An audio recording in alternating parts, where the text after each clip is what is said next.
traumatic as rape could be, a 6-year-old girl was not only subjected to these inhuman treatments, but now has to contend with HIV and AIDS passed on to her by a 48-year-old man who allegedly defiled her.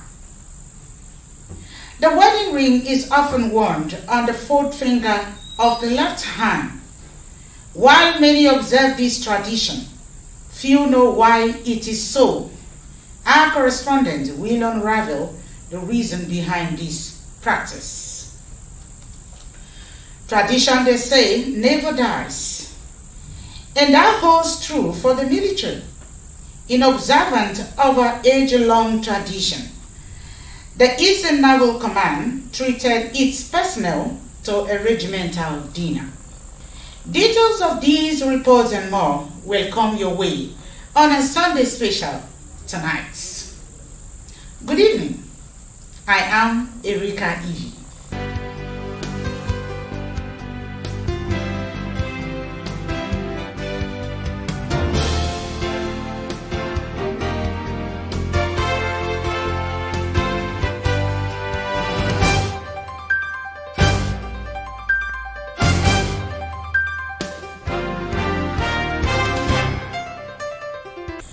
The governor of Cross River State, Professor Ben Ayade, is advocating stronger relations with the United Kingdom and the state to promote prosperity, enhance security, tackle climate change and energy issues, among others. The governor made the advocacy during the visit of British Deputy High Commissioner to Nigeria, Gil Atkinson, in Calabar. Paul Abel reports. In 1960, Nigeria gained her independence from the colonial shackles of Britain, and this common history shared by both countries is one of the reasons for their strong ties. The visit of the British Deputy High Commissioner presents an opportunity for the Cross River State Governor to reiterate his industrialization policy, appeal for technical assistance, solicit for the introduction of instruments to alleviate poverty, and open other means of collaboration between the two countries with special interest in Cross River State. So all the way from here up to Adamawa, you can walk into Nigeria from Cameroon. But that portion of ours is particularly terrible. And now they are recruiting young men from Cross River. People come from other parts of Nigeria into Calabar. They get recruited and trained and paid $100 a week to go as freedom fighters.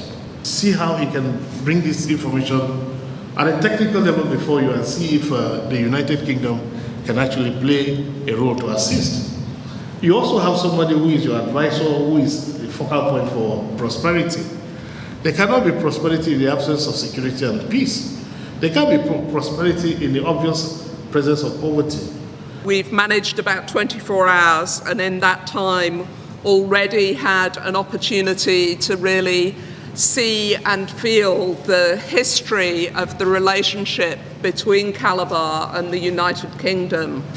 Not always an easy or comfortable history, but a deep one, and a one which still matters greatly to the United Kingdom. Cross River State has a record of 58% forest cover in Nigeria, and the British Deputy High Commissioner with her entourage will visit the National Park at Kankpa. In Calabar, Paul Abel, NTA News. And moving on, Cross River State Governor Professor Ben Ayade has challenged the Nigerian Orthopedic Association to come up with scientific procedures to reduce pains experienced by older people who undergo surgery. The governor stated these during the 44th Annual General Meeting and Scientific Conference of the Association in Calabar. Paul Abel again reports. With the theme, The Burden of Geriatric Trauma, different scientific papers, a symposium, and abstracts dwelt on bone issues, causes, trauma, treatment, among others. What is the basis for existence if at old age pain becomes too much? And as I speak, it reflects on my mother and my dad in their old age. And I begin to fear if I have to get to that 80 85, when my muscle begin to fail me, my bones begin to fail me. And why will you, as orthopedic surgeons, limit yourself to the current practice? After all, it is calcium and phosphate. Governor Ayade was commended, recognized and decorated by the association for his several achievements in developing the state despite its slim financial resources. In Calabar, Paul Abel, Nta News. And now to health. 2 persons have been confirmed dead, while 9 persons have tested positive to cholera in Ikang, Bakassi local government area of Cross River State, occasioned by an outbreak of the disease in Cameroon, which shared its border with that community. To prevent a further spread of the disease, the state government and other stakeholders are carrying out a massive sensitization campaign in the local government area. Paul Abel reports.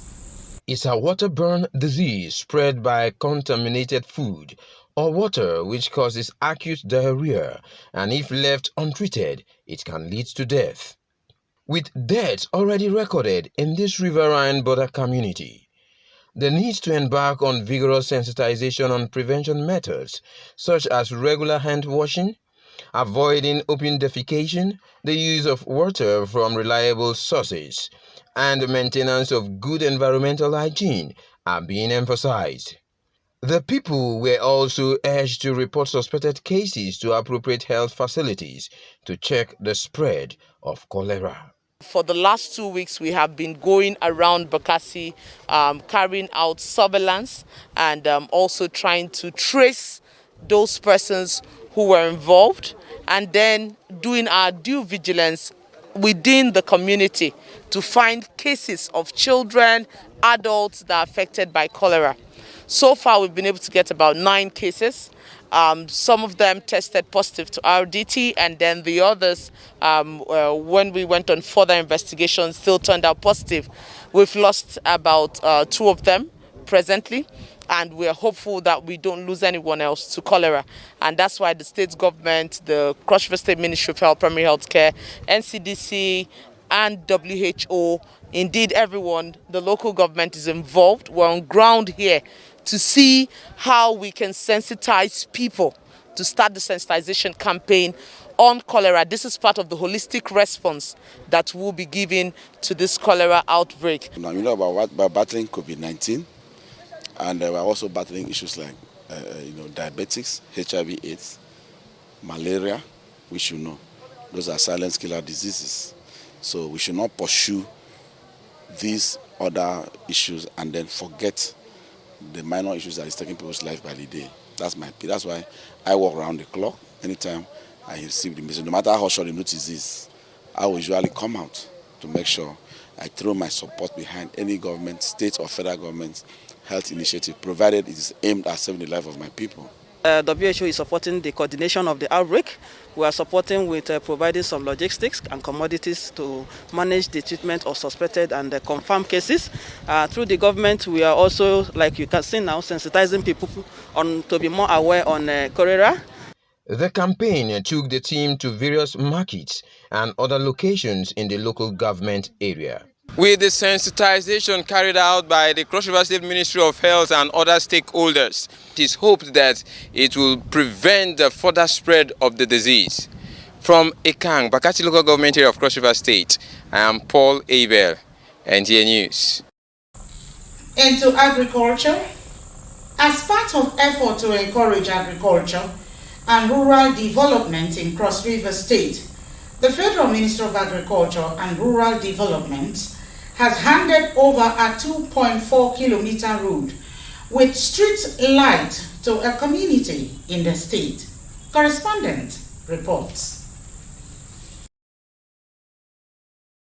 Ikodedem Extension is an agrarian community in Calabar municipality of Cross River State. The magnanimity of the federal government to construct this 2.4-kilometer road is not only succor for the people here, but also an encouragement to boost agricultural activities here.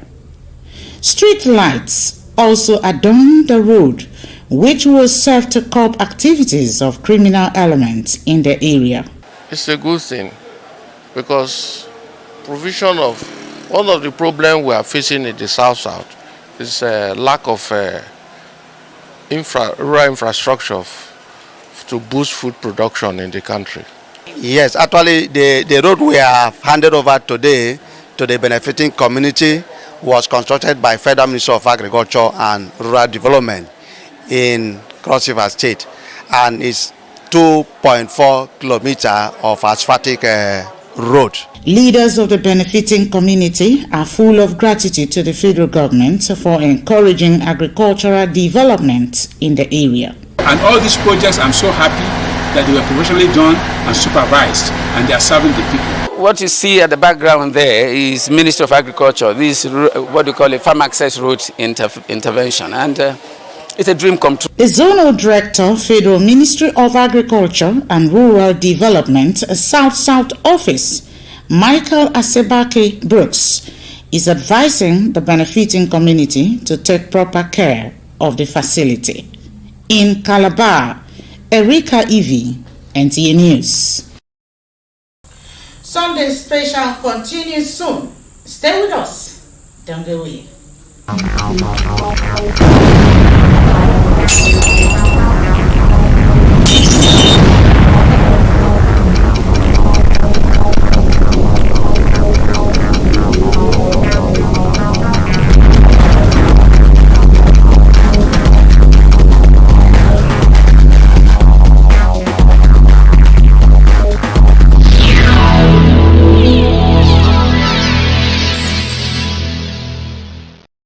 Welcome back to the second segment of our Sunday Special tonight. One may wonder what the world is turning into, as the next story will make you question the humanity in us. It is a story of a 48-year-old man in Jigawa State who backed life sentence in correctional facility for defiling and infecting a 6-year-old girl with HIV and AIDS, who happens to be a sister to his wife. Let's hear from Hawa Haliru Haruna in Dose. The 8-year Idris Munkala Dan Asabe of Garam local government area of Jigawa State lowered the 6-year-old girl, a sister to his wife who was on a visit to his house in the absence of her elder sister. It was a case that dragged for more than 4 years, but thanks to evidences presented before a state high court in Birnin Kudu, proving the case beyond reasonable doubt. The presiding judge, Musa Ubale, sentenced him to life in correctional facility. Although this conviction put smiles on the faces of parents and women activists, there are still concerns over the rising cases of rape in Jigawa, now put at more than 200 in the third quarter of 2021. They blamed it to slow pace in the prosecution of the alleged rapist arrested. Among those that are reported to our facility, we have 84 males that has been sexually assaulted, and we have about 164 female that has been sexually assaulted and reported to our facility. We treat them successfully with many cases. Actually, it's sad. It is really sad. It is really sad. But the judge has done right. He has done what he's supposed to do. He has done what he's supposed to do. We appreciate him for that, giving him life imprisonment. But the State Attorney General and Commissioner for Justice, Musa Adama Aliyu, says the state is winning the war against rape and rapists, especially with the new law against sexual assault in the state. Violence against person law come into being in February 2021, like I said. And we have so many cases of rape before the coming of violence against person law. And now we have started charging people under violence against person law, but we didn't conclude the trial. So up to now, there is no any case which was heard and determined under violence against persons law. For the checks at the Jigawa State Sexual Assault Referral Center reveals a disturbing statistics that stakeholders says there is need for more drastic measures to arrest the situation. The official in charge confirms that the center recorded 198 reported rape cases in 2020 and 248 cases from January to November this year. From Dutse, Hawa Hallara Haruna, NTA News. Away from the story of rape, wearing wedding rings is a common practice around the globe, and the concept of exchanging wedding rings dates back to ancient Egypt, Greece, and Rome. Of particular note and concern is that the wedding ring is worn on the fourth finger of the left hand, and this trait has become a norm today in modern societies. Correspondents in this special report tried to find out why wedding rings are worn on the fourth finger of the left hand, and her findings may interest you. Wedding rings are secular in nature, and most couples believe that this form of jewelry represents a universal symbol of infinity, endlessness, and eternity. The wedding rings, which are commonly worn on the fourth finger of the left hand, have a history traceable to ancient Greece, Egypt, and Rome, who believed that there is a vein in the finger that connects to the heart, invariably indicating mutual love attachment for the couple. As soon as they see the ring in your hand, they know that this person is being married. Try to force it to open. There's a feelings you have and it gets to your heart.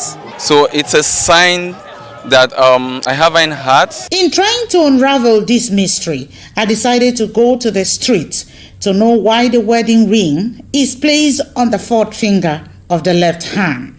I would say no. That's the first time of me hearing that. I wasn't sure originally, but you just told me now. As a symbol of love. Investigation reveals that by wearing the ring on the fourth finger of the left hand, symbolically declares eternal love in the union. When we study cross-cultural psychology, we have made to understand that there are some cultures or way of life that is being practiced all over. You really look at it also, it affects behavior. Religious clerics say wedding rings are symbolic of unbreakable bonds of life and long love. Therefore, couples should keep the union sacred. The couple should value it. This is a token of their love. Anywhere she likes to put in my own finger, it is allowed. Anytime you turn around to see that ring, it's a reminder that you made a vow. Respondents say wedding rings are visible signs of social contract between married couples, irrespective of which finger the wedding rings are placed. But the bottom line is that couples should respect and honor the marital vows. As interesting as these may be, marriages have been declared universally as sacred institutions, and so should the love be mutually respected. In Calabar, Erika Ivy, NTA News. And finally tonight, observance of tradition has always been part of the military profession, and the Nigerian Navy is not an exception. In keeping up with its age-long tradition of regimentation, the Eastern Naval Command of the Nigerian Navy treated its personnel and selected civilians to a regimental dinner. Justina Etam reports that the event was at the command's officers' mess in Calabar. Over to you, Justina.